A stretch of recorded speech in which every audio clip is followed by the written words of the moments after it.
Assalamualaikum warahmatullahi wabarakatuh. Bertemu kembali dengan saya Agus Hemodialisis. Seperti biasa saya ingin berbagi pengalaman tentang cuci darah. Jadi seringkali ya pasien cuci darah ini mengalami gatal-gatal atau alergi. Jadi saya pernah mengalami alergi ini terjadi di sekitar ini, sekitar Simino ya, atau sekitar yang sering untuk disuntik cuci darah ini sering mengalami gatal. Jadi gini, saya pernah waktu itu gatalnya itu malah seluruh tubuh ya, tidak hanya dari sini tapi tubuh pun juga gatal semua. Ternyata gatal ini juga merupakan bagiannya dari gejala awal gangguan ginjal, misalnya kulit kering, gatal-gatal, mudah lelah, ya kan, kemudian perut kembung, kaki bengkak dan lain-lain kurang seperti itu. Saya pernah tanya ke dokter waktu itu ya, jadi dok ini kok saya gatal-gatal terus ya gitu. Kemudian saya dikasih salah satu obat ya, kemudian saya minum. Saya biasa ya kalau minum obat selalu makan dulu ya, aturannya seperti itu. Ketika saya minum obat ini, reaksinya beberapa jam gitu, itu jantung berdebar itu. Selain jantung berdebar itu deg-degan semua, jadi gemeter gue. Akhirnya saya stop itu. Ini berarti efek dari obat yang saya minum. Kemudian saya konsultasi lagi dengan dokter, dok ternyata obatnya ini efeknya seperti itu gitu. Kemudian dokter ngasih lagi obat yang lain untuk obat alergi kan.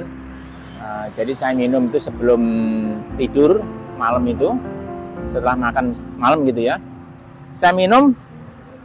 Reaksinya paginya itu badan lemes semua. Badan lemes itu, kemudian tulang-tulang kayak ngilu merotoli, kayak mau merotoli gitu. Kemudian saya konsultasi lagi sama dokter, dok ternyata kok efeknya seperti ini. Nah, kemudian diganti lagi lah obat alergi yang lain. Kemudian begitu dikasih itu, saya baru cocok itu. Saya dikasih satu lagi tablet itu ya untuk diminum itu, gatal-gatalnya itu hilang seketika tanpa efek.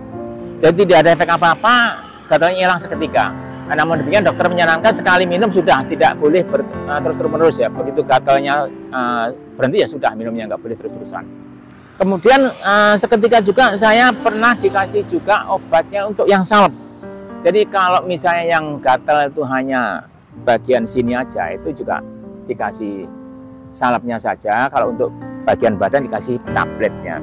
Ya salepnya itu ternyata juga sama. Jadi salepnya itu, salep untuk alergi obat ini mereknya sama dengan tablet yang kita minum. Jadi kalau tabletnya itu mereknya A yang kita minum untuk alergi, yang untuk salep juga bukan tablet tapi salep mereknya sama. Itu baru saya cocok.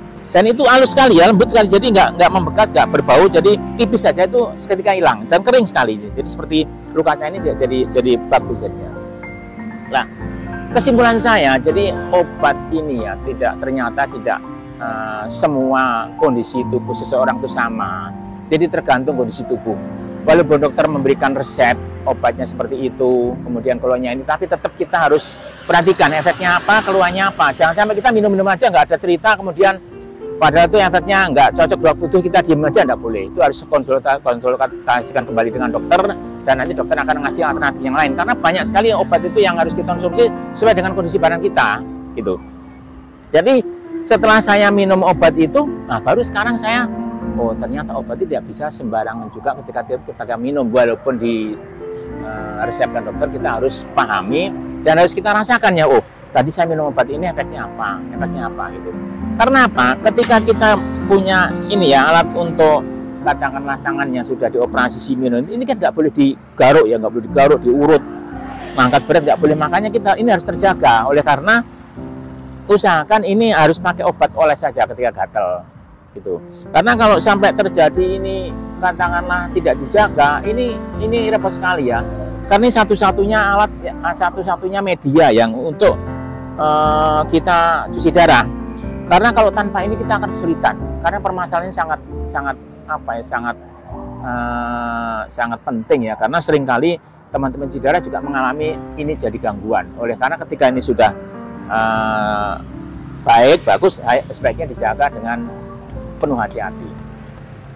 Kemudian setelah saya pelajari lagi, ternyata alergi ini juga karena yang lain. Misalnya kita batuk gitu ya, batuk ternyata juga bisa jadi karena alergi loh, gitu. Ada yang bilang katanya, oh ini tenggorokannya gatal dikasih ke daun kulit apa, biji kedong. Tapi itu sebenarnya kan alergi menurut saya. Saya pernah juga batuk nggak sembuh-sembuh ya. Batuk, minum obat batuk apapun nggak sembuh. Saya baru kepikir, wah ini mungkin alergi. Baru saya minum obat alergi, itu sembuh. Karena apa? Sebenarnya gini loh, kita itu sebenarnya kan ada gejala radang ya biasanya. Ketika radang itu mulai ada gejala, kita salah makan, itu langsung kena. Misalnya kita lagi kondisi kita ada peradangan di dalam tenggorokan itu ya. Kita minum es, kita makan gorengan atau pedas seketika kena itu. Karena apa? Tidak siap. Harusnya kita itu hati-hati. Nah, itu biasanya saya minumnya kalau udah nggak bisa minum dengan obat batuk yang lain, kita coba pakai obat alergi. Namun demikian tetap kita harus konsultasikan dengan dokter, tanyakan dengan dokter apakah obat ini diperbolehkan. Manakala diperbolehkan, tetap kita kontrol apakah ada efek samping, karena ternyata obat alergi ini juga bagi saya sangat berbahaya ternyata kalau kita tidak waspada. Yang pernah saya cerita tadi, yang pertama itu sampai berdebar loh jantung kita, gemeter itu. Saya langsung teko, tadi saya minum obat ini. Nah, kita harus concern ya ketika minum obat, jangan sampai kita minum obat aja, itu tidak boleh. Kita harus kita rasakan apakah ada efek atau tidak. Demikianlah pengalaman saya tentang alergi pada pasien darah. Semoga bermanfaat. Assalamualaikum warahmatullahi wabarakatuh.